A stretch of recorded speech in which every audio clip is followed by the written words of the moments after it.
Stream. If you're new here, my name is Jordan. I'm an American and I've been living in Mexico for about 5 years now. In this stream, I'm going to be answering your questions about living here. So whatever it is, whatever it's on your mind, whether that's how to make money here, how to live here legally, how to get residency, how to get citizenship, is it dangerous, what are the safe cities, whatever is on your mind, literally whatever you want, go ahead and leave it in the chat box below and I'll be answering a bunch of your questions in this stream.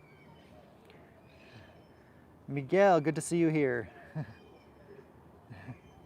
Bill says hi. Hey Bill, thanks for joining. Alex says, hey man, I got a hold of your lawyer friend and I'll be getting my Mexico residency next time I'm down. Yay. Are you planning on taking care of any immigration issues for yourself or my? I mean, I don't have any immigration issues, but I mean, I've used Mario in the past and I'm using him pretty soon here as well. So yeah, he told me that so many people contacted him after that last stream that I did with him.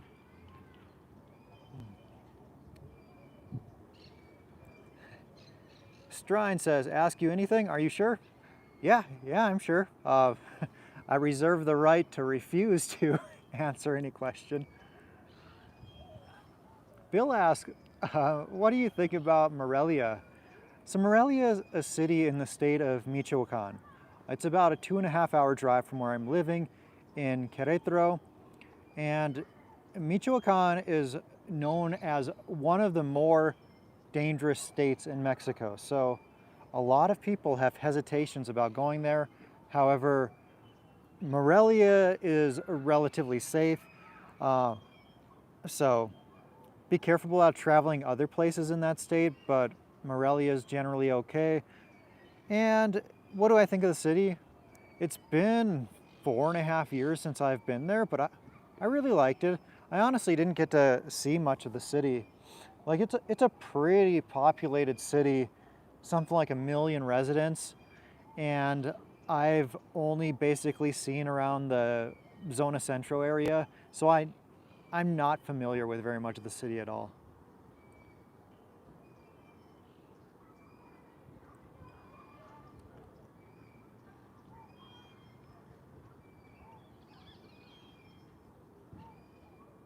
Scott asks, any Taco Bells down there? Nope, no Taco Bells here. Sean asks, is it still $2,600 a month of income? Sean's talking about getting temporary residency, and yes, I believe that's about what INM Mexico Immigration has it set at, but each consulate has sets its own number. So in a recent live stream I did with an immigration expert, he said the cheapest you can get it right now, or the least amount of income you need, is $1,850 if you go to the consulate at McAllen, Texas. But there's also ways you can get residency without income. So if you can't reach those numbers, and by the way, those numbers are going to go up at the beginning of the year. So, but if you can't qualify for those, well then you could qualify other ways as well.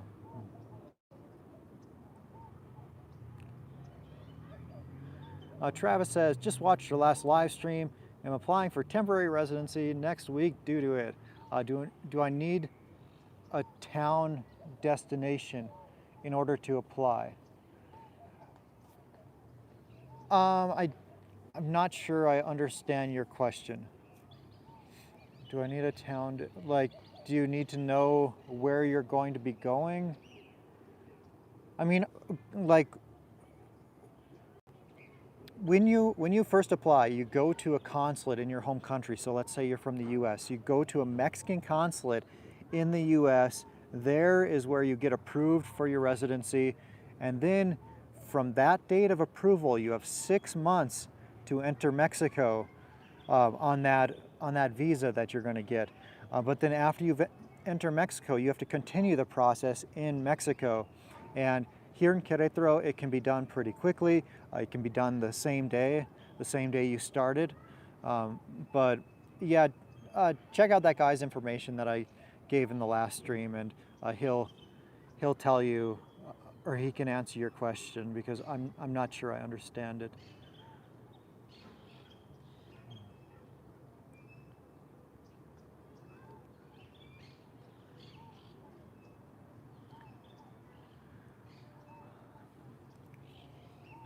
Jen says, if I'm coming to Mexico in January for a week, my passport expires in March.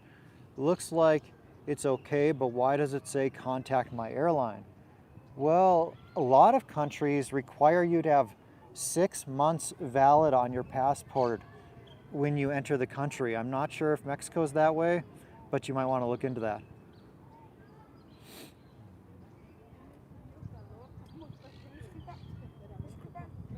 Hola, amigo. Lo que pasa es que estoy vendiendo unas paletitas. Perdón, estoy ocupado ahora. Muchas. Okay.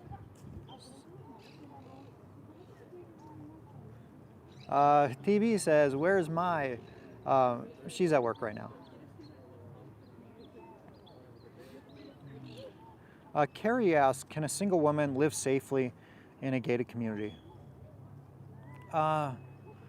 I mean, you would be safe when you're at home. Depending on this, like Mexico though, it's a pretty dangerous country for single women, to be honest. Like, there's a lot of women that go missing here. There's a lot of women that get killed.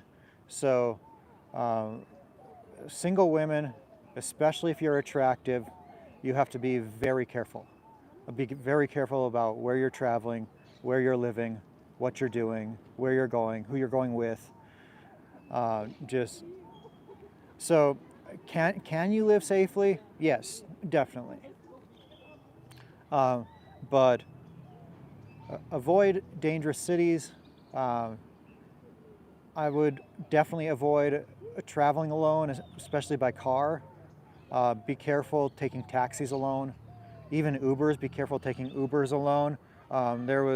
Mai told me about this one time that she was in an Uber, and the driver was texting someone and kept looking back at her in the mirror, and she thought she was getting into a situation of getting kidnapped, and she yelled at the driver to pull over immediately, and got out of the car.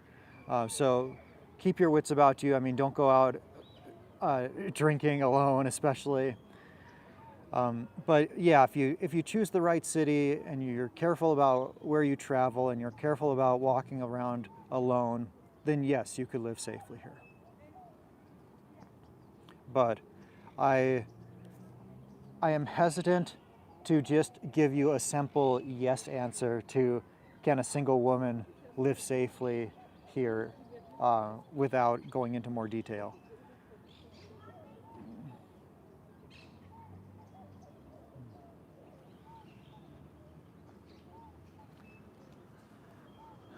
Cocolandia says, if you had to move back to the US, which city or cities would you consider moving to? I mean, for YouTube purposes, maybe Las Vegas, but not because I want to live in Las Vegas. But as for places that I would actually want to live, I'd consider like the Phoenix, Arizona area again, maybe Sedona, Arizona. I would live in Minnesota in the summer.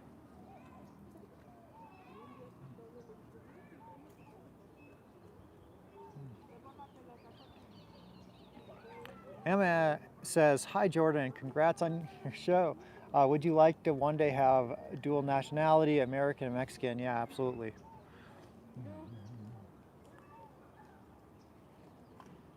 Vato Chingon says, man, even Uber? Dang, that's always my first choice. Yeah, unfortunately, even Uber. Granted, Uber is significantly safer than walking. Uber's significantly safer than taking a taxi. But yeah, I mean, even even in the safe cities, taking Uber, things can happen to single women. But especially if you're in the more dangerous cities.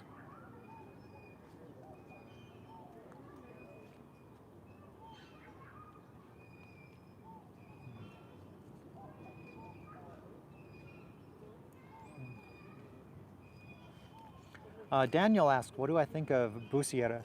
Or bucerias, sorry. So if you're not familiar with that, it's a little beach town a bit north of Puerto Vallarta. And it's small. Honestly, I don't know enough to have an opinion. Like, I've been there, but I literally only went there as part of a tour where we got a massage on the beach. So, I mean, speaking of the beach is really nice, but I I just can't speak intelligently on bucerias. Franco asked, do you know if COVID vaccine is available there? I know COVID vaccines are available here, but I don't know about Covaxin.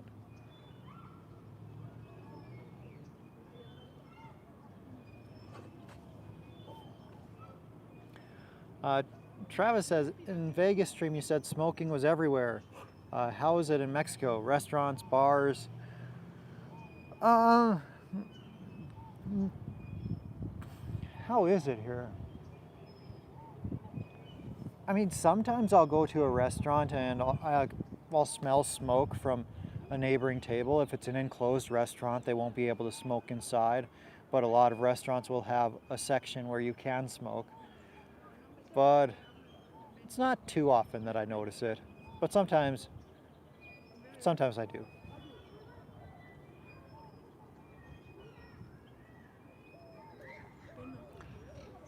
Ricardo asks, how's Monterrey for living? I mean, I've talked to people who live there who like it. I've never really spent any time there though, so I mean, I know the temperatures can be pretty extreme. If you're looking for something cheaper than the US, I mean, Monterrey is probably one of the most expensive cities in the country. There's a lot of industry there, and there's a lot of US businesses operating there. But as for how is it to live, I can't really answer that intelligently. John asks, have you found a spot to build your off-grid home? No, and I'm gonna keep going to more places because, like, in my research so far, I literally only went to the 2 cities that I went to in that one video, Huimilpan and Amealco, and I want to see more cities around, or more cities and towns. But honestly, I don't have the money for it. I've been looking at land, and even a small piece of land, I can't afford it right now. So I'm sure I have a lot more searching to do, and then time to save up to buy that as well. Skywind is answering someone else's question from earlier. Covaxin is available in Mexico. Travis asks, is it easy to get an apartment with a temporary visa? So I don't know if you're talking about the tourist visa, like what everyone gets coming in here, or if you mean temporary residency. So if you're coming as a tourist and looking for an apartment, I mean, that's on Airbnb or like other vacation rental sites, that it's super easy on there. But if you're trying to rent something longer term, well then cities and towns that get a lot of tourists, yeah, they're not going to require you to have residency to rent longer term there. However, if you're renting in a place like where I live in Querétaro, most landlords want you to get this insurance policy. And to be able to get an insurance policy, basically that protects the landlord in case you don't pay. The insurance company will require you to have residency. That's at least in most situations.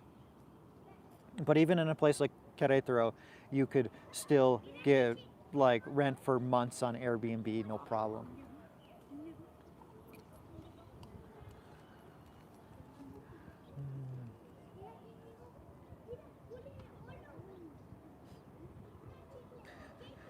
Someone asked, "What is your net worth?" You're really taking the "ask me anything" to it's more extreme levels. I, I think it's funny that there's all these websites out here that, like, if you search Tangerine Travels net worth, like, there's a bunch of websites that will say something, but none of them have a clue. So I think it's really funny because,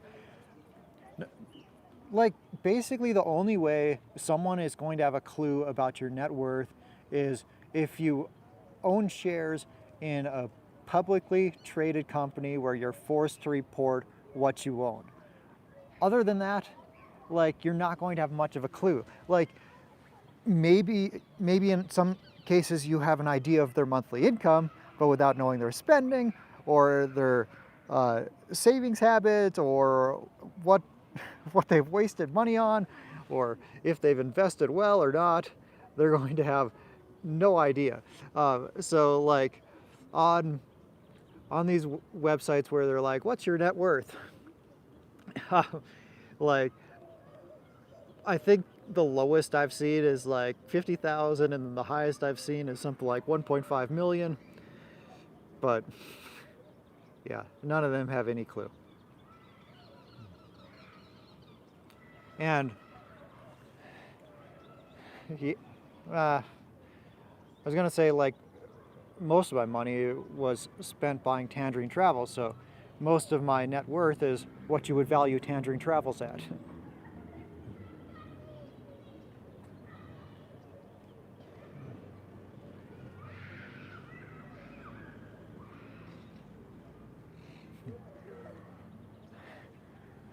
Cocolandia asks, "What's your dream car?" I'm thinking you're a lifted 4x4 truck type of guy. I'm definitely not a lifted 4x4 truck type of guy. When I was 15 years old, I promised myself that I would own a Ferrari by age 35. I'm 34 now, but now I don't want a Ferrari. But my dream car, I don't know, it used to be a Ferrari, and now it's just something that's safe and has a smooth ride, I guess. I mean, I'm not too picky when it comes to that.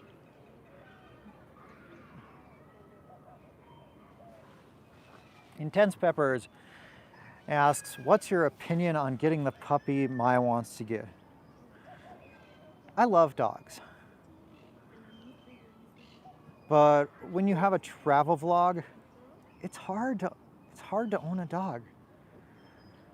So I've been thinking for a long time that I wouldn't get another dog until I'm done, like, traveling for a living, because, like, there's a lot of expenses involved when you want to take a dog traveling. Like, basically, if I want to travel with Laska, I have to drive in a car because, well, I've never taken her on an airplane, and I'm at her age, I'm afraid to do that, honestly, and she would have to go down below. She wouldn't be able to be up in the cabin with me. If I wanted to take her on a bus going somewhere in Mexico, I mean, that would be a great option if I was able to have her in the main cabin of the bus where the people are, but I'm not. They put the dogs down below where there's no air filtration system. It gets really hot. It's just not a place for animals. And then when it comes to finding a place to stay with when you have a dog, a lot of times it's more expensive. Like, a lot of hotels are pet friendly, but then you have to pay a $30 a night pet fee, a $50 a night pet fee, and a lot of times it's that per pet per night. So that basically leaves sites like Airbnb, and you can click on the listings that are pet friendly, but then maybe your listings are reduced by 75%, so your options are a lot fewer. So basically, I love dogs. I would love to have more dogs, but it just makes travel a lot more complicated.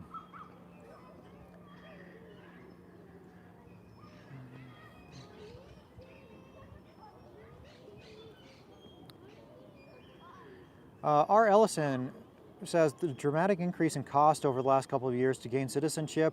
What do you attribute that to? Is Mexico trying to slow down people coming into Mexico? Uh, I assume you mean the cost to obtain residency, because I don't think anything has changed with citizenship, although I'm not nearly as knowledgeable about citizenship here as I am about residency. But yes, the cost to, like, the monthly income required to get residency has increased tremendously. And, well, quite a few years ago, it was tied to the Mexican minimum wage. So basically, they would say, I forget the exact numbers, but just to give you an example, okay, to get temporary residency, you have to have 10,000, whatever the number is, 10,000 times the daily minimum wage. So that equates to some number in US dollars. Well, every year, over the past 5 or 6 years, the minimum wage in Mexico has increased tremendously. So with those huge increases in the minimum wage, thereby increases the requirements to get residency. And they just haven't changed it. Like, it's been tied to minimum wage this whole time. And now the numbers are getting, in my opinion, kind of crazy. So I don't know. I think they'll stop tying it to minimum wage at some point in the future, but who knows when that will happen.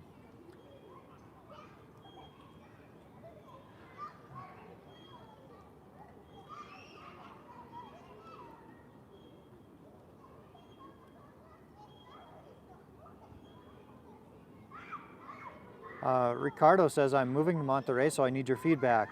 Why are you blocking my question? I haven't blocked any question, and I answered one of yours about Monterrey, so I'm not sure what that's regarding.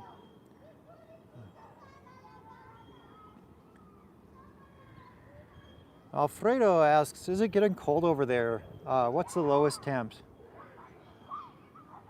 Well, I'm using my phone to stream right now, so I can't just ask my phone, but I'm guessing that maybe it gets down into the 50s Fahrenheit at night. Like, I'll wake up in the morning, and if I want to walk Laska, I'll put on pants and a sweatshirt, something like that kind of weather. And then in the daytime, it's like mid 70s, maybe 80 on a hot day. Things we do, asks, ever going back to Puerto Vallarta? Yeah, I would love to. I really enjoyed my last couple of trips there.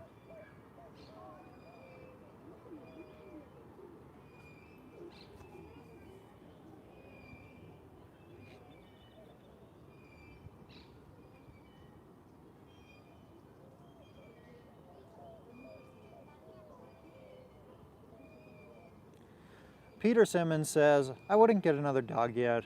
Laska is older, and as you say, it's hard with dogs. We would be traveling right now if it wasn't for our two beautiful pups. They make it so hard and expensive. Yeah, expensive too. Like, even if you want to leave it with a sitter, or you get a house sitter. Like, for example, Maya and I went to California recently for something like 8 days. And one of the expenses for that trip was to pay for someone to watch Laska.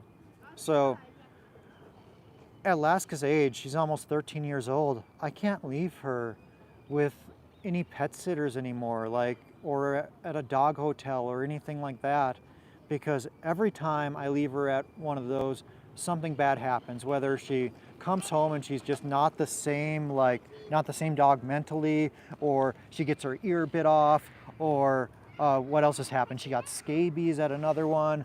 Like, something bad happens every single time. So I cannot bring her to one of those anymore. So what I ended up doing was having someone we trust stay at our house, and I paid him about $250 to stay there.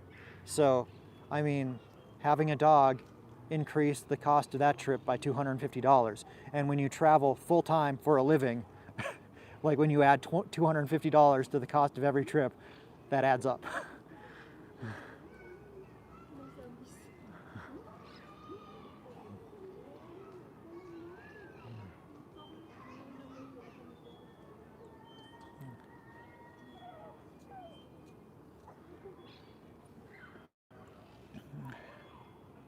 Jaden asked, could you have a nice apartment for $1,000 a month? If you're just talking about like literally your rent cost, yeah, yeah, no problem. That's about 20,000 pesos. And if you're looking at apartments in the 20,000 peso range, pretty much regardless of the city, you're gonna have some nice options at that price point. But like if you're thinking, I mean, there's some cities where, yeah, that's not going to get you a nice place. It's going to get you a place, but maybe not super nice. Like, for example, if you want to go to Cabo San Lucas and stay in the most desirable part of town, or Puerto Vallarta and be in the most desirable part of the town, you'll find something for $1,000 a month, but it's probably not going to be very nice. Now, if you're talking about $1,000 a month as your whole budget, I've lived on that in Mexico, and I think it's very doable. You can get a decent place to stay for between $250 to $400 or $500, depending on the city. You'll have enough money to go out to eat at the lower end restaurants. You'll have enough money to have enough money like to buy groceries, and like you don't have to buy like just your cheap kind of groceries. You'll be able to buy meats and stuff. Now, you're not going to live like a baller on $1,000 a month as your total budget. However, in many cities across Mexico, I would say that you can live a very good life on $1,000 a month.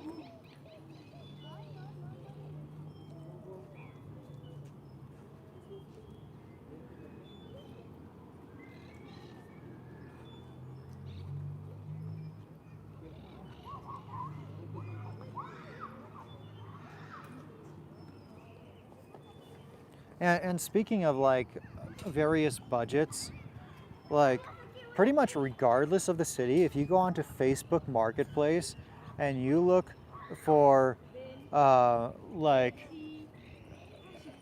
departamento en renta, like apartment for rent, or cuarto en renta, like room for rent, well then you're going to find a lot of super cheap options. Like even in the most popular cities in the country, you're going to have options for $100 a month or less. Like I remember doing a video on this a while back, showing people how to search for really cheap rental options. And honestly, I shocked myself at what was available. Like I remember looking here in Querétaro and in like a beach destination, and there were options available where it was 2,000 pesos a month, $100 a month, and you get your own private room, you get all services included. I mean, of course, it depends on the particular option. Maybe you have to pay a little bit for services, or maybe I remember even seeing one that was like $60 a month with all services included. Like, these are just people who are like struggling to pay their bills, and they want someone else in there helping out to earn a little bit of extra money in the room they aren't using.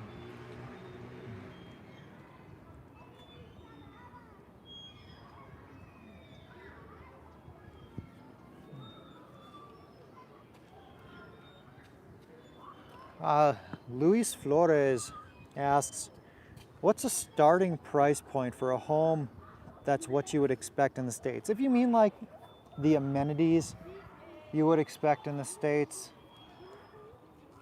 depending on the city and the location, I mean, starting around, well, I was gonna say $100,000. You can get a decent place. Now, I've seen apartments that they're building big apartment complexes here in Querétaro, and a lot of them start at about 1,000,000 pesos or 50,000 US dollars. And if you're renting something like that, it's from the outside appearance, it will look decent, but I've been in these and they're built pretty cheaply and you hear everything from your neighbors. So, I mean, it's an okay place to live. So, for $50,000, you'll get an okay place to live here in Querétaro.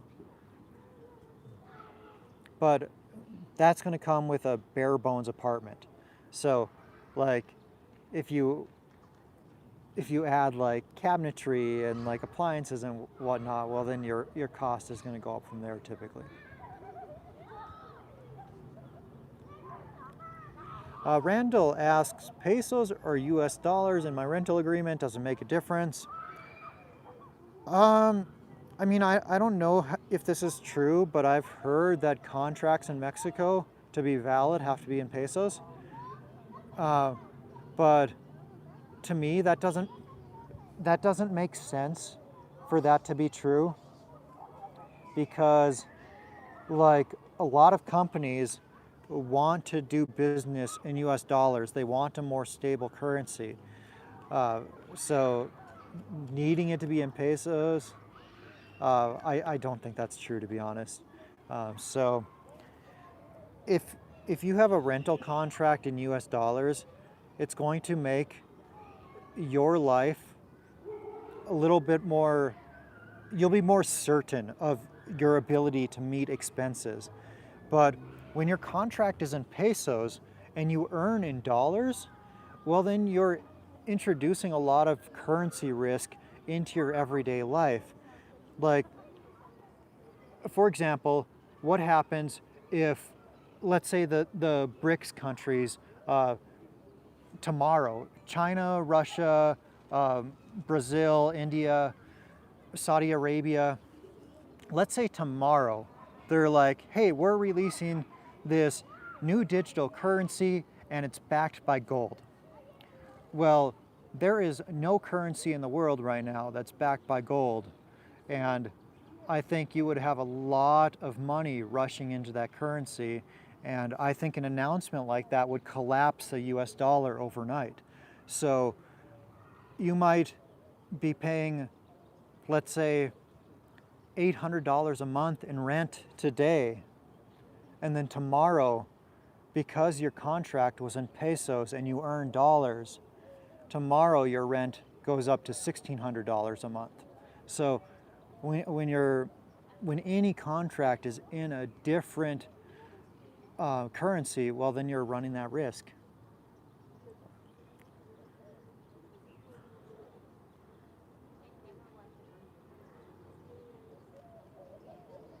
So I'm trying to get to a couple of super chats here, but doing it on my phone, it makes it a little bit more difficult. So Jimmy with the $5 super chat asks, I have a bunch of house stuff I want to bring with me to Mexico. Is that a pain to do because of customs? So Jimmy, you're going to want to work with someone who specializes in this, because if you get residency and do it properly, well then you can, one time you can bring in as many household goods into Mexico as you want duty-free. But without that exemption, if you try to bring in a truck full of household goods into Mexico, you're going to be paying a whole bunch of duties on that.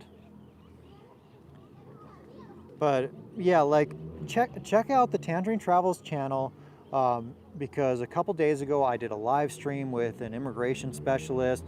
Go ahead and send him an email, because he'll be able to either help you through that himself or put you in contact with someone who can.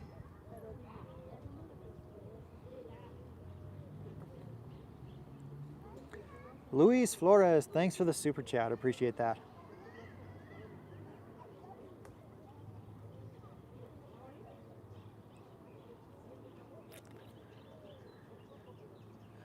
Aaron asks, what do you know about the 3 deaths of Americans in CDMX? All I know about that, Aaron, is the little bit I know from an article I read. Basically, the article said that 3 Americans went to Mexico City and they died of, I think it was carbon monoxide poisoning. So, I mean, most places here, most Airbnbs and stuff, do not have carbon monoxide detectors. So this is a great argument and a really good reminder for the rest of us to travel with some like an air quality detector, something that's going to alert you if you need to get out of the place you're staying in. Because I've heard of that happening before, and honestly, I've never traveled with one of those detectors, but thank you for bringing it up, because I think when I get home, I'm going to go online and find one and buy one and travel with it from now on, because I that could be the literal difference between life and death. And when people talk about Mexico being dangerous, I think a lot of times they're underestimating things like that, and also things like the dangers of driving. And I think they're a lot of times overestimating the dangers of cartel activity or getting kidnapped or something like that. But yeah, like carbon monoxide poisoning, that's serious and it happens. And like there's countless deaths on the road here. So, I mean, we're also used, or like at least most of us who were privileged enough to be born in a wealthy country, we're all used to driving a lot. And because we're used to it, I think the dangers of that is lost on us a lot of times. But that driving and being on the roads is one of the biggest dangers we face. So, I mean, when I was shopping for a car, that's why safety was, like the safety of the vehicle was at the top of my list for choice of car. And I think that's a huge danger we forget about a lot.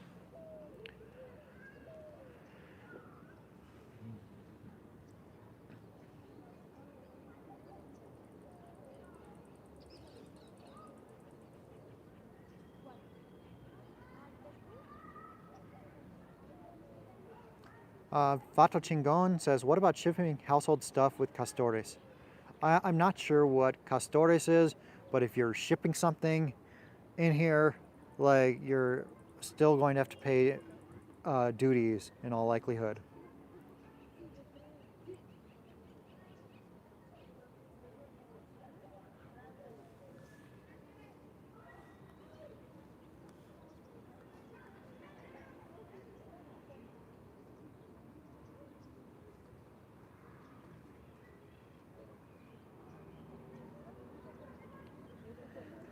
Sandra asks, how much do you spend on food weekly? Honestly, that's a really difficult question to answer, because I'll go grocery shopping, but a lot of times I'm buying in bulk. And yes, a lot of times I do buy things from the local market, like vegetables for the next few days, but then a lot of times I'm buying something from Costco or something in bulk that I expect to last a month. And it's nothing I've ever tried tracking, but yeah, dang, I don't know. But like the best answer I could give you right now would be comparing my cost of food here to my cost of food when grocery shopping in the US. And generally, it's a bit cheaper here. I don't know exactly, but maybe half of the cost if grocery shopping, assuming I'm not buying brands that are popular in the US and I'm just like buying stuff that's from here. Eating out, I would say the cost is generally about a third of what it costs to eat out in the US.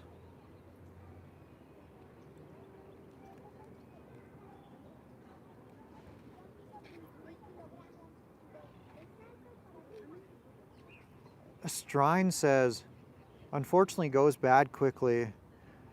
I'm not sure exactly what you're referring to here, but that reminds me that buying produce here, it goes bad more quickly than it does in the US, I think. And if I had to guess, I'd guess it's because there's less genetically modified ingredient, or like less genetic modification going into it, like going into growing the food, or fewer chemicals they're spraying on the food, and it's more organic. Because like what's your goal if you're like a big farming operation? Like let's say you're a big farming operation in the US. You want to get the biggest yield as you can and make the most amount of money as you can from your acre of land, or however much land you have, right? So to reach that goal of getting the biggest yield, you use genetically modified seeds that get you more yield. But then part of what goes into how much money you can make. Now, this is just me thinking off the top of my head, like what would go into it, what would people care about? So I could be totally off base here, but I would think that like the people who they sell it to would care about how long that's going to stay fresh. Because let's say after it leaves the farm, if it's only going to be fresh for 5 days, well then that doesn't give the distributor much time to sell it to the grocery stores, and the grocery stores to sell it to the end consumer. So they're not going to pay as much for something that's only going to be fresh for 5 days. Whereas if you have like a 30-day window, well then I imagine that a distributor or a grocery store would pay a lot more for something that's going to be good for a longer period of time. So how do you make it fresh longer? Well, you add some kind of preservatives, some kind of chemicals to make it last longer, maybe certain genetically modified seeds that make the produce stay fresh longer. And yeah, so my point of saying that is I've just noticed produce goes bad more quickly here in Mexico.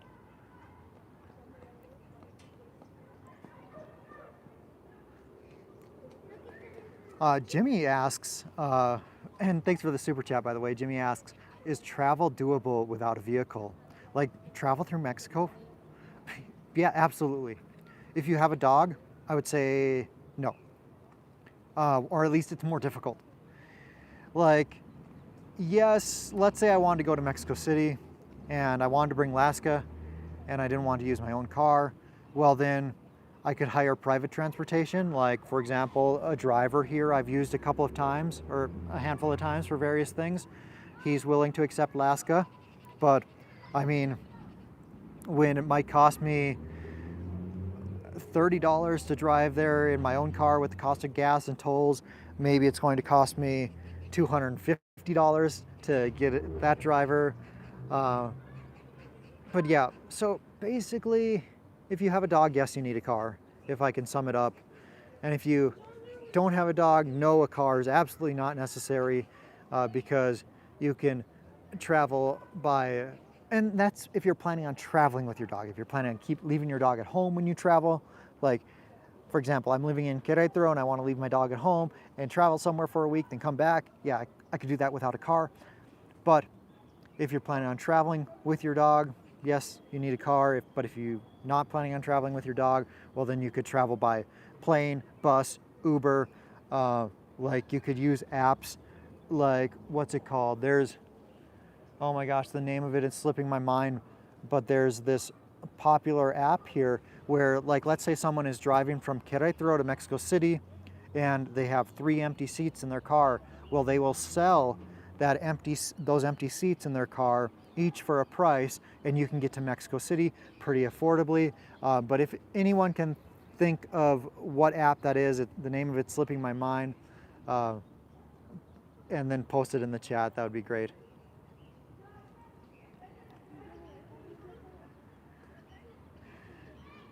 Scott says, Jordan, thank you for your work in Mexico and Vegas. We are considering retiring in one of those two areas.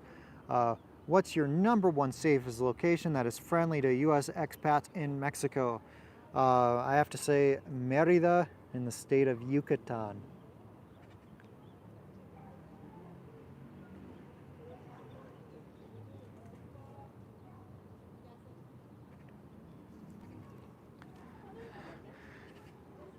Salt Lake Snow Bunny says, Jordan, if you hit that Powerball lottery, where would you build your forever home? And what would be your first crazy purchase? Where would I build my forever home? Honestly, I don't know, but if I had an unlimited amount of money to build an amazing home, maybe I'd buy some oceanfront property somewhere where I have a lot of land surrounding the house and there's no next door neighbors, and maybe I have beautiful views overlooking the ocean, something like that. What would be my first crazy purchase? What would it be?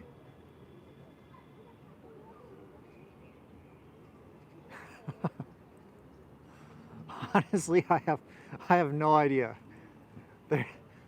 There's lots of companies whose stock I want to buy right now. Can that be my answer?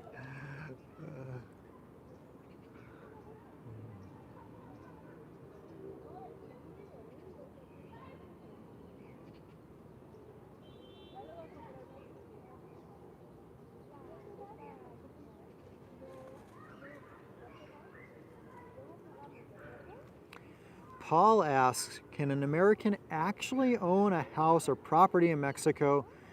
Then if they wanted to sell it, could they? So, yes, an American or any other foreigner for that matter, if you're not Mexican, you can own direct title to property in your name if it's outside of the restricted zone, and the restricted zone is within 50 kilometers of like a sea and 100 kilometers of a country border. So the vast majority of Mexico does not fall in the restricted zone. However, a lot of foreigners like have this desire to buy oceanfront property or property near the water, and in that case, that's going to be a restricted zone. Not if it's by a lake, but if it's like by the sea, right? And if it's in the restricted zone, you have three options. Number one, become a Mexican citizen, like go through the process, get your residency, then get your citizenship eventually, and then you could own it directly in your name. A second option is to start a Mexican corporation, and a Mexican corporation can own direct title to property in the restricted zone. So you like go through a lawyer, you start a Mexican corporation, and you can own as many properties as you want through that Mexican corporation, and that corporation can be 100% owned by foreigners. And your third option is the most popular option, and that is to own it through a land trust. And with a land trust, there's this myth that it's like a 99-year lease. It's not. I forget how to explain this legally, but I've heard a lawyer explain this, and basically it's like you're the trustee, you have full control of the property, and the trust is held by a bank in Mexico. And yes, it has an expiration date, but it's renewable. It's renewable indefinitely. So the corporation and the land trust both have an annual fee to it, because with the land trust, you have to pay the bank every year to hold your trust. And the fee for that is somewhere between $300 and $800 US a year. And then the Mexican corporation would also have some fees, because you have to like basically file your taxes and basically file your annual corporate papers every year.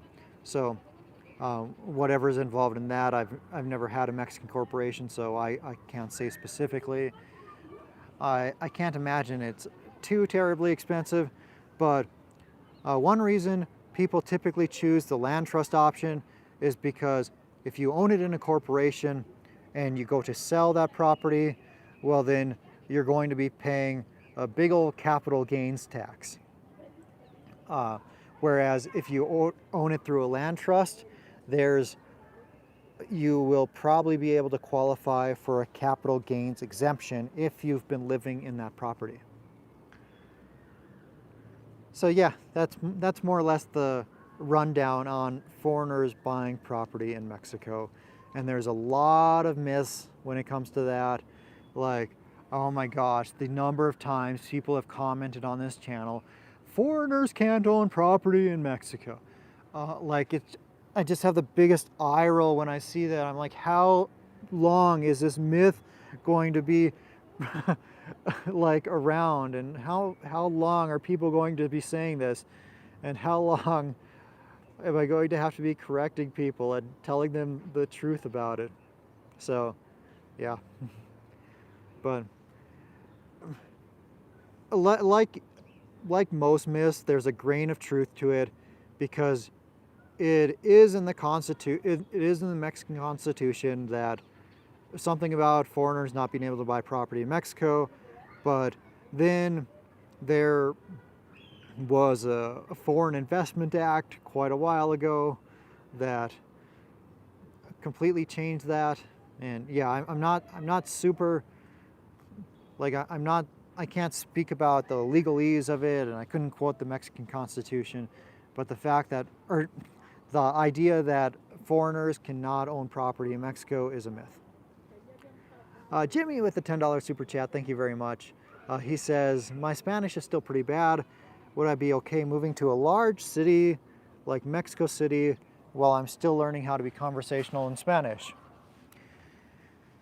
If you go to a place like Mexico City and you know very little Spanish, well, basically if you go to any city in Mexico and you know very little Spanish, you're gonna have struggles. Unless it's like a place that sees a lot of tourists, because if it's a place that sees a lot of tourists, almost everyone knows English there. So those places, the popular tourist places, are the exception. And yes, Mexico City does get a lot of tourists, but that's not what I mean. What I mean is like where their primary economy is tourism. And Mexico City, their primary economy is far from being tourism. But yeah, you'd be able to get by. You'd be using translation apps a lot, but you're going to be shocked at how much you struggle to do things you don't even think about in your life today. So yeah, the more Spanish you can learn, the better. And if you're interested in learning Spanish, like I'm sure you've heard me say this before, I really like Rocket Languages. It's a super awesome course and like the best value I know of on the market. But if you're interested in that, you can check out tangerinespanish.com. That's my affiliate link, and that will redirect you right to their site.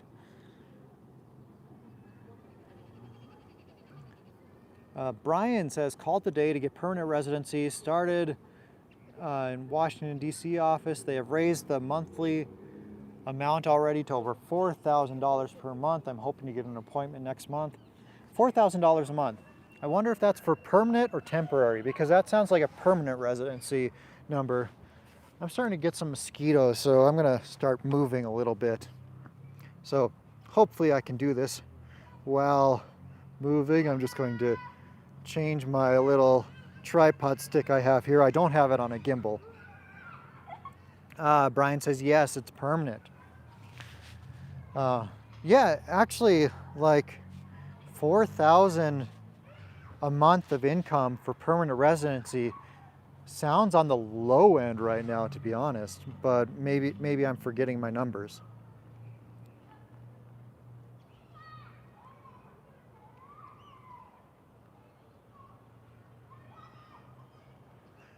Stella says, what's the first step to be or getting a citizenship there? I don't want to give up my US citizenship, so would it be a dual citizenship? So the only way you're giving up your US citizenship is if you file the form in the US to specifically give up your citizenship. If you get a second citizenship, well, then you're still going to have your US citizenship. And what's the first step? Honestly, I'm not super familiar with the process to get citizenship here, but from what I remember, you have to get permanent residency, and then you have to have permanent residency for 5 years, and then you have to take the citizenship test and the language test. So your first step would be to start learning Spanish and start practicing every single day so you can eventually pass the language test. And then you're going to get residency. If you can qualify for permanent residency, great. Maybe you can get citizenship 5 years from now. If you can qualify for temporary residency today, maybe you can get citizenship 9 years from now.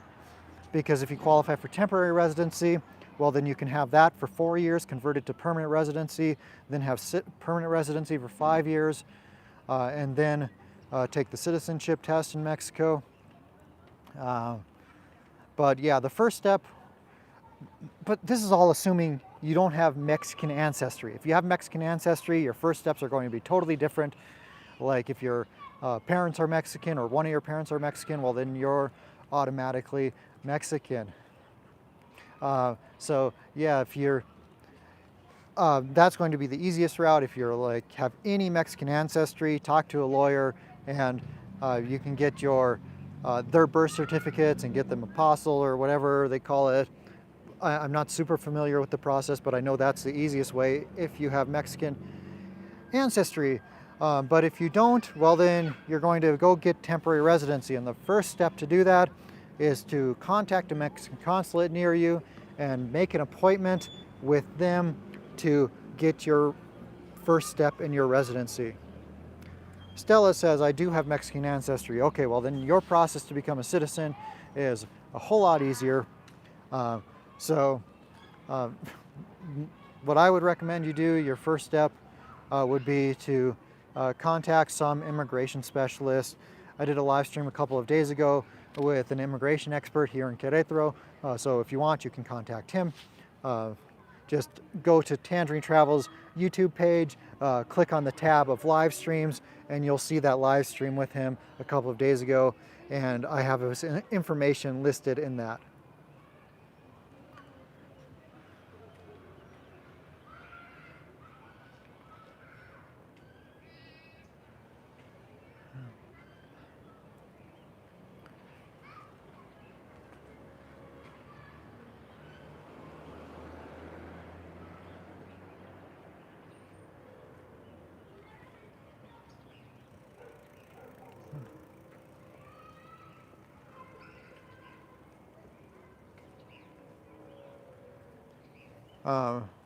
Stella says, my grandparents were Mexican and my parents were raised in the United States from Mexico ancestry.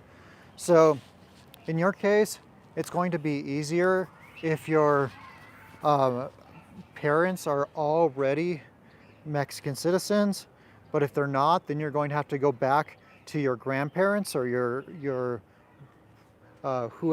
whichever one of your grandparents is Mexican, and then it would have to be like, I think each person down the family tree to you would have to get citizenship for you to be able to get it, I think. But I'm not sure. You have to contact a professional to get a better answer.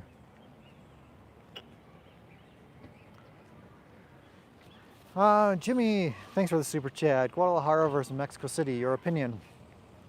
Both very large cities. Mexico City is one of the biggest cities in the world. For me, although there's a million things to do in Mexico City and it checks almost every box for me, there's two things that are keeping me from living there. One is the awful traffic. The traffic there is like incredibly bad. And then number two is the pollution. The pollution a lot of days can be horrible, and I don't want to live in a place that's highly polluted. So between those two, if I was choosing a place to live, I would choose Guadalajara. If I was choosing a place to visit, I would choose Mexico City.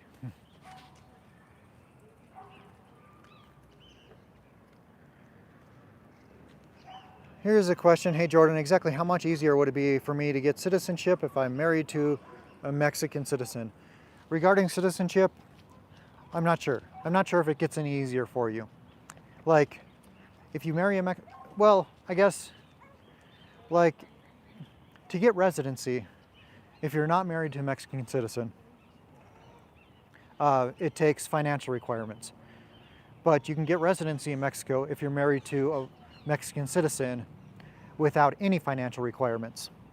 So you can get temporary residency. And then after 2 years, you can convert that into permanent residency. And like I was saying earlier, if you were on the stream, I believe it takes 5 years having permanent residency before you can qualify for citizenship. So if you marry a Mexican citizen, I think your timeline for getting citizenship would go from 9 years to 7 years. So it doesn't change it a whole lot based on the best of my knowledge, but I'm not super familiar with qualifying for citizenship.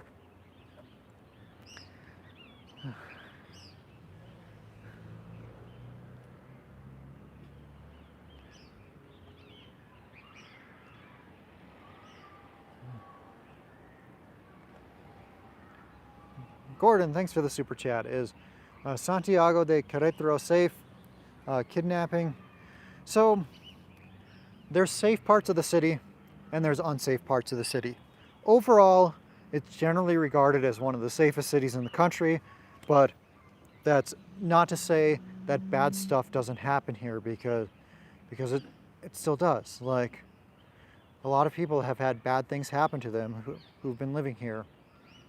But comparing it to a place like Mexico City, crime's a lot lower here, kidnappings are a lot lower.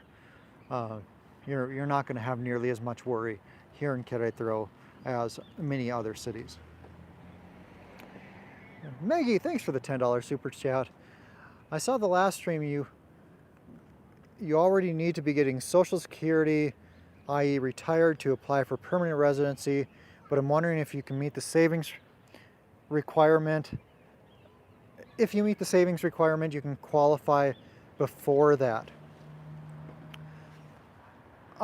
Maggie, it depends on the consulate. So if you talk with an expert, like someone who works in immigration, they can point you to the right consulate where people have been granted permanent residency without they've been granted permanent residency without being of retirement age. But yeah, like I know someone who did it in Montreal when they were in their 30s. They got permanent residency. And there's lots of other examples of people in their 30s getting it. You just have to go to the right consulate and have enough in savings.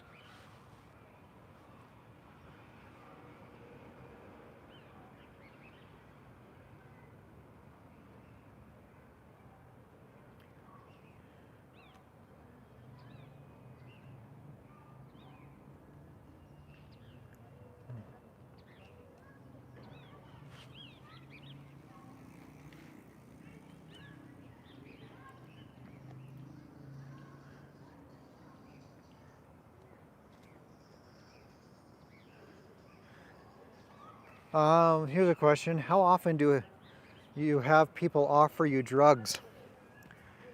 Here in Querétaro, I've never experienced it, not once. However, if I go to a place like Playa del Carmen and I'm walking down Fifth Avenue, I can hardly go 10 steps without somebody offering me weed, cocaine, hookers, boys, girls. Like, I mean, the amount of stuff that's offered to me in a place like that is just absurd. But yeah, so when I'm visiting a place like that, every 2 minutes if I'm walking down Fifth Avenue. If I'm in Querétaro, I bet I could be living here for years and never have anyone offer me drugs.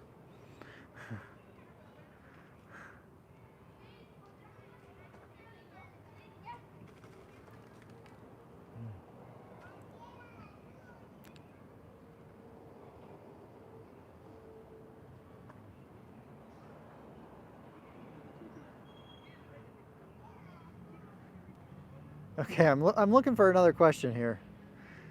Do you think Belize is the best kept secret? I don't know, I've never been there.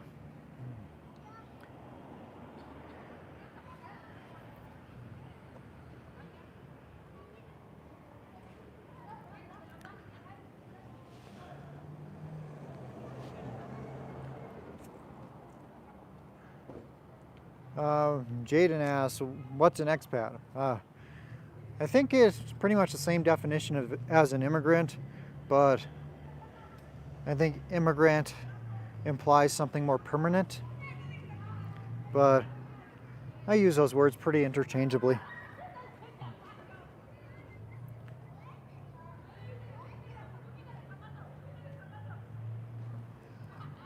Oh Snap says, can you work in Mexico on a 180-day visa? I mean, a normal job like cashier. Not legally. I mean, you could, let's say, you were working for a U.S. company, or you did remote work online, like you're a programmer, a graphic designer, an English teacher, a YouTuber. You could do any one of those without a work permit, but not to go get a job as an employee role.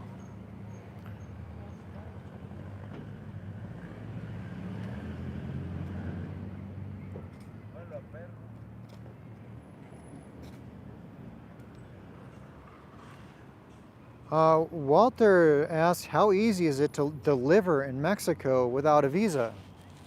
Like, I assume you mean deliver a baby? Well, delivering a baby is never easy, I imagine. But you would go to a private hospital, you would pay for their services, and then boom, you have a child born in Mexico who is by default a Mexican citizen, and then you can get permanent residency immediately. And that's without any financial qualifications whatsoever.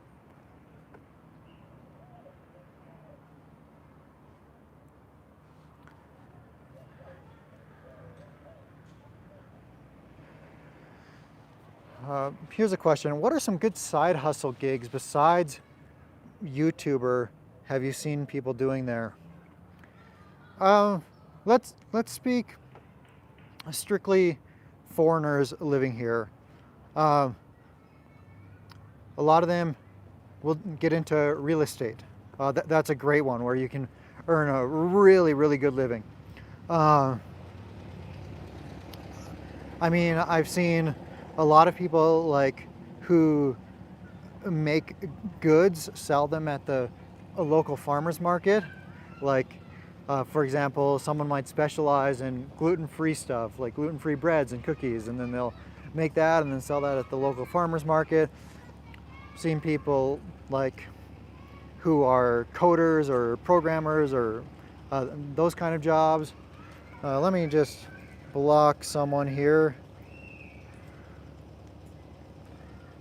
Okay. There was a bunch of spam suddenly in here. What else? Massage therapist.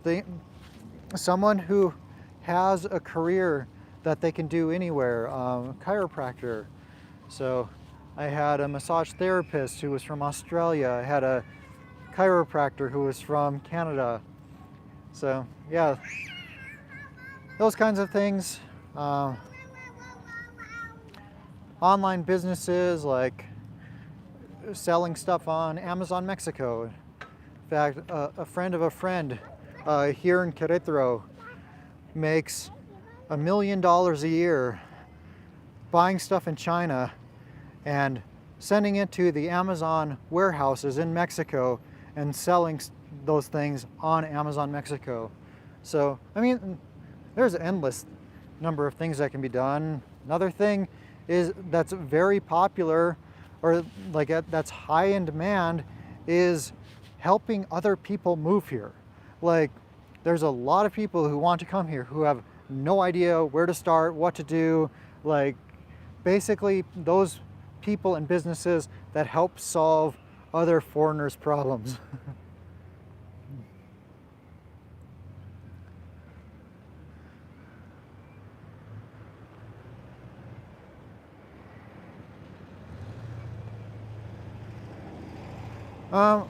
Hey, I better wrap up the stream here because I don't know what time it is, and I think it's getting pretty close to the time that I need to go pick up Mai from work. So thank you all for joining the stream tonight. Really appreciate it. If you haven't seen it, go check out my most recent video. That was a fun vlog that Mai and I did together. So go watch that one, and I will see you next time.